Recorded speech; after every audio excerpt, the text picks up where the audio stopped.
Hey guys, it's Ryan here with HobbiesofaMan once again, and today we're doing another haul video. Today we're doing our haul video for the month of April. So the haul's pretty small, to be honest with you guys. I had a lot of comic books I was supposed to buy, but I've had a difficult time getting to my comic book store this month. Just been so busy with stuff that I've had to do, other things. And so a lot of the comic books that I'm supposed to be talking about this month, I didn't get my hands on, so the haul should be shorter. The good thing is that because I got less comics, I actually have more manga than usual. Maybe not, but I do have like proportionally more manga in my opinion, so it should be pretty good. But let's start with the figures first, and then we'll do manga, and then at the end we'll do comic books. There's no novels here that I've bought this month, but there are some digital books that I did buy, although they're not light novels. So let's get started here with the figures, right? So first of all, we have some little cards here that represent some of the figures that I got out of the silly little Minecraft movie promotional stuff that they did with McDonald's. So I'll show you a picture of the four figures or toys that we got from the adult Happy Meal promotion that they had. But we got this weird block that is a cheeseburger. We got this Fanta soda potion, which I actually like. I think it's really cool. Then we got this character here, Birdie Wings. She's wearing an elytra, which is pretty fun, but I don't know this character all that much. The other one is obviously the zombie hamburglar, and I really like this one. I think it's real good. So yeah, I really like the cards. I'm sad that I didn't get all of them. I only got 4 out of the 6, but it's not too bad. Here's a picture of what they look like on a shelf. And that's it for that. Moving on to other stuff. So we got this Harry Potter car. So this was only $9, which is a really good deal in my opinion. And I actually really like these car models that Lego does. So I have quite a few. I have the James Bond one. I have one of the Chargers from Fast and Furious. I still need to get the Nissan GTR 6, I think. That's Paul's car. And I got this as well. So basically, when I buy Lego, I only buy brickheads and car models. And what are they called? Mini fighters, like the Star Wars mini fighters. But they're usually not on sale. However, for whatever reason, this was on sale recently from $16 to $9. And so that's what I ended up picking up, and I'm actually quite happy with this. I don't own any Harry Potter Legos, so finally getting one is good. There's always a sense of guilt or maybe, discomfort when I buy things that are related to the Harry Potter brand, because, J.K. Rowling is a pretty shitty person, and her political opinions are pretty bad, specifically when it refers to people of non-standard genders, I guess. And so anytime I buy something Harry Potter related, I feel kind of concerned about it. I'm not sure that it's the right thing to do, but at the same time, Harry Potter is something that really matters to me, and so I have to buy some stuff related to it at some point, right? And so I try to minimize that as much as possible. And since this was a pretty cheap product, I thought that it'd be fine. So, I feel a bit of a struggle with this sometimes. So, moving on to something that's a lot less problematic, we have these Blockies Transformers things. This was the $10 as well, I think, actually, through Walmart. And Blockies is a Chinese company, which I guess is problematic. But these are really good, high-quality model kits. And the way that they're so cheap is because you don't actually have to build everything from scratch. They basically have this like Lego piece in the center that kind of looks like a Lego torso, and then you build on top of that, right? And so that does affect the proportions of the character sometimes a little bit. Like you can see the Lego torso there now, but it allows for very quick and modular construction. So they use the baseline torso and hip thing, and then they build on top of it to make it look like the character. And so this is a Bumblebee. And I think this one's from a specific movie, although I can't remember. I'm not really sure. I thought it was supposed to be from the Bumblebee movie, but it doesn't seem to be. It might be from the Rise of the Beast, right? So, yeah, but I built a Optimus Prime one, and I really like it. I think it's quite great. So I decided to get myself a Bumblebee one, since those are basically my two favorite Transformers characters. I think Bumblebee is really fun and great, and I really like his relationship with a lot of characters, right? So yeah, I think it'd be really cool if they made a a red version for Cliff Jumper, but I don't know if that's likely. And finally, the last figure that I got here is this. So there's nothing in here yet or anymore, because I took it out and put it on my shelf. But a friend of mine, who I've helped move like 4 times in the last year or so, asked me to help him move one more time, and I did. And so to kind of pay me back for it in some sense, he bought me a figure. So this Pop-Up Parade figure is for Delicious in Dungeon. I don't know if you can tell, it doesn't really say anywhere, does it?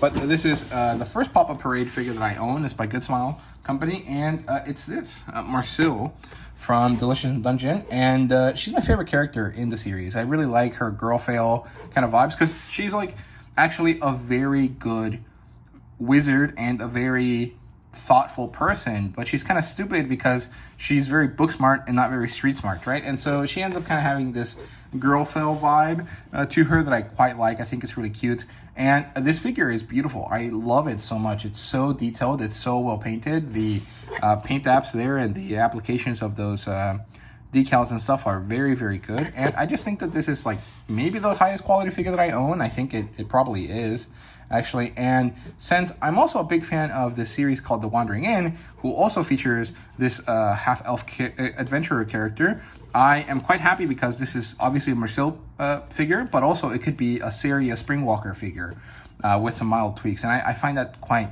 enjoyable. I really, really like this. So I think it's really fun. I really appreciate my friend giving this to me, and this is probably my prized figure in my collection at this point. So I just wanted to show that off here. So there you go. That's really all there is to say about figures here. Let me reset real quick, and then we'll move on to the manga really fast. Okay, so let's get started here with the manga. And first, I want to talk about a magazine. So I'm not really going to say much about it, because I always feel like I drone on too much. But this is Otaku USA. This is this season's, what's it called? What's the word? This season's issue, and it stays on retailers' shelves until June 5th. So if you have a subscription, that means that you'll probably be getting the new one in the mail in the next couple days, right? And this was pretty good. I quite enjoyed it. I think that the best part about it is definitely the free manga, although this feels a bit disappointing, because these are basically the free comic book day manga that we're going to get, and so I basically already read them. So you have Tower Dungeon, which is by Tsutomu Nihei, and it's upside down so that you can read it the right direction. And the other one is Farewell My Odin, and it's pretty cool. I quite like them. But there's not much else to say, so I won't. Otherwise, there's a lot of video game content in this that I'm not particularly interested in, because I don't play video games, but someone will probably find it valuable. And then there's a local Barnes & Noble that's been closing down, and through their closing, they've been having this very serious sale, right? And through the sale, I've been able to get a lot of manga very deeply discounted. I think the least amount of discount that I've gotten on these is 30%, and the highest was about 40%, which, in a $13 manga, that makes it about $8, which is really, really good, right? So here's Kachi Akuda number 4.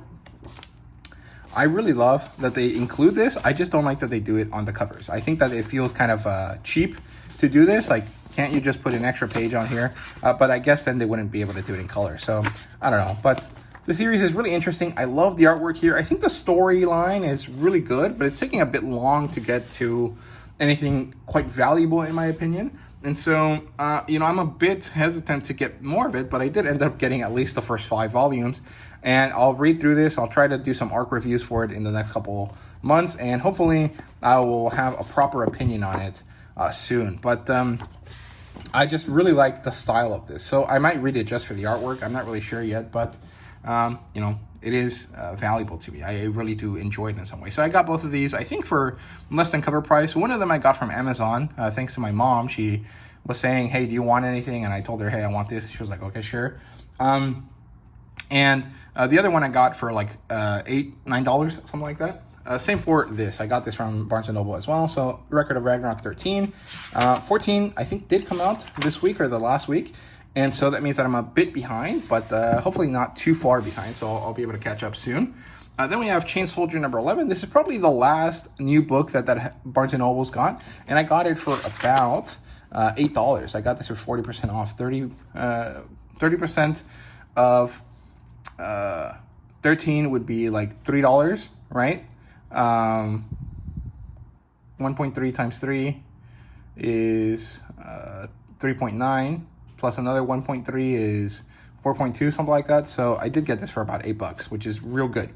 I'm quite happy about that. Then we got Dragon and Chameleon, also for about $8. And I'm very happy about this. I really enjoyed the first volume. I thought it was really, really cool. And I love this kind of style that this creator has, because it's a little bit like, you know, My Hero Academia, but it also has a very special kind of vibe to it, where it just kind of goes really bizarrely in different ways, depending on what the situation calls for. And I like it a lot. I think it's really cool. I think that this is really a story about storytelling, right? Which is kind of annoying in some ways in the Western kind of sphere. I feel like stories about stories are really annoying because they happen too often. But in the Japanese sphere, when I read stuff from Japan that's about storytelling, I don't mind so much, because usually it's about storytelling through manga, which is a rare kind of feeling for me. Like, it's not something that I find myself reading all that often. When I read comic books that have stories about stories, it's really just about like the mythic element, right? It's usually DC, and it's usually about how the heroes are basically gods to the modern world, and that gets annoying after seeing it all the time, right? But in manga, it's not really about that. It's about how stories affect you and how stories grow and how you can become a good storyteller. So, you know, stuff like Bakuman and Shohei Taisen, I think is what it's called, and Dragon and Chameleon, stuff like that are interesting, even if I don't necessarily love them, right? Like, I've never read much of Bakugan. I've not read any of that other one that I said. And stuff like Akane Banashi, which is about storytelling through theater, is really cool too, but that's a bit more normal to me. Like, I've seen shows and movies about acting, right? So, yeah. And then here we have Farewell My Odin. This is the last manga that I have for you guys here today. This is by Titan Manga. I really dislike Titan Manga, to be honest with you guys. I think that their value proposition is pretty low compared to what you get out of others. Like, even Square Enix, who is probably the most expensive manga company on the market, at least their books are super expensive usually. They're also pretty thick most of the time, so they're not really quite bad. But most of Titan Manga's books are very thin and mostly $15, and I just don't really like that. But there is an interesting element to Titan Manga, which is that they license things that are short, but also quite different from your standard fare. So I find some value in them, even if they kind of annoy me sometimes with their choices. But yeah, I find it wasteful that they do this. I don't like this at all. Like, give me this into the color page, not this crap. Like, I don't know. The ads in color are dumb, in my opinion. But that's just me. But yeah, so that's the manga. There is one kind of miscellaneous object here that I wanted to talk about. This is a little magnet from a poster, or copying a poster that we've seen. And my friend got me this from, what's it called? Forea Sigara, I think is what it's called. It's a Danish store. He went to Copenhagen for spring break, and through that, or while he was there, he ended up going to the store and he got me this from there. And I really appreciate that. I really am thankful for the great friends that I have. So I really appreciate this a lot. So, you know, thank you to my friend. He doesn't watch my channel, but, you know, just a general thank you out into the ether for him, right? So there we go. That's it for the manga. Let me reset here, and then we'll do our comic books here real quickly. So let's get started with the comic books here. This is the only collected edition I bought this month. This is The Many Deaths of Layla Starr. This is the deluxe edition. And it's a bit smaller than I thought. I actually thought this would be a bigger book, but I did get it for a very great discount. So it was about $12 or $13, which is about half price on Amazon. And then it had a coupon on top of that. So it was like a $3 coupon. So it means that I got this for about $10, maybe $11. And for that price, I think this is a great purchase, right? Even if I don't end up liking this, although I'm sure I will, because Ram V is a pretty interesting creator, I find the artwork here really interesting, even if a bit odd for my taste. And I enjoy reading stories about different cultures, right? And this one is using Indian mythology, as far as I understand it, to discuss you know, the difficulties of death and the difficulties of, you know, dealing with it and stuff like that, as far as I understand it. And so that's quite valuable to me. I think that's really cool. Due to where I live and the university I go to, I actually interact with a lot of Indian people. And I rarely get to experience a lot of their entertainment because it's just not really that common. Although there's a lot of Indian movies that play at the local theaters around me, I rarely go because they're usually not meant for American audiences. They're not really in English. They're usually in Telugu or in Hindi, right? So they're rarely in Tamil. And so I don't really get to experience them that much. But being able to read, you know, a comic book that was made for a Western audience, from a Indian creator talking about Indian kind of conceptual kind of understanding of death and stuff like that is really cool, and I quite like it. And I really enjoyed Ramvee's take on mecha that he did previously. I can't remember the name of the story. I think it was Dawn Runner. So I'm very excited to see what this story is like. So there you go. That's it for the collected edition. Very nice. I really love the price I got this for, to be honest with you. Here is the comic books. So we have Flash Gordon, number 8. Then we have Transformers, number 19. I love this cover. I think the art is pretty good. And I know that Ludo Lullaby is doing his own creator-owned series called Ghost Pepper. And it looks really fun. And it's about a guy that cooks. And I think that that's a rare opportunity to see a food-based series in comic book format, so I'm very excited to check it out. Here's Conan the Barbarian, number 20. I love these covers by Rob Del Toro. They're really, really good. We have Red Sonja Attacks Mars. This is number 1. I do have all 4 of these pulled. I don't know if I'll buy them, though, because I got this for the card, and then I realized that I don't really find the story all that interesting. The art style is pretty cool, though. It's kind of cartoony, and I think that's cool. Justice League Unlimited, number 5. This is the reveal of this League of Villains, or I think it's called the Legion of Doom, right? Superman, All In, Absolute Superman, number 6. This was great. I really enjoyed this story. I think the artwork here was phenomenal. It's not exactly the same as Sandoval's, but it's quite good.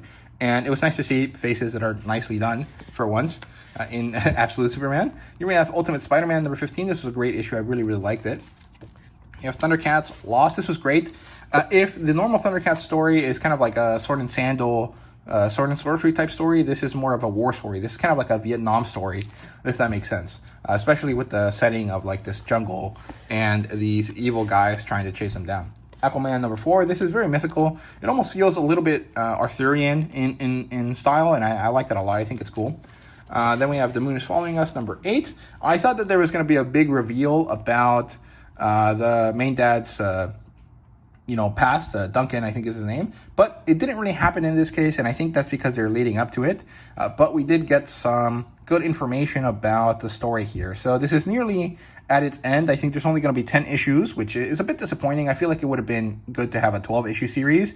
But, this is completely creator-owned. It's owned by 2 people, Daniel Warren Johnson and Riley Rosmo. And so they're doing a really good job with this, and I really, really like it. And I think that the meshing of their storytelling and the artwork is phenomenal. There's a 10 and number 3. The art style here is amazing. The storytelling is pretty fun. It's a bit out of my wheelhouse. I don't really know much about the DC Magical Pantheon, but I am enjoying it. So, there's only 2 more issues left on that one, I think, and then it should be done. So there's all of the comic books that I bought this month and all of the stuff that I did. So thank you guys so much for watching. Let me know what you guys got yourselves this month. What did you like the most that you purchased, right? What was your favorite purchase of April? And I hope to see you guys in the next couple videos. So see you guys later.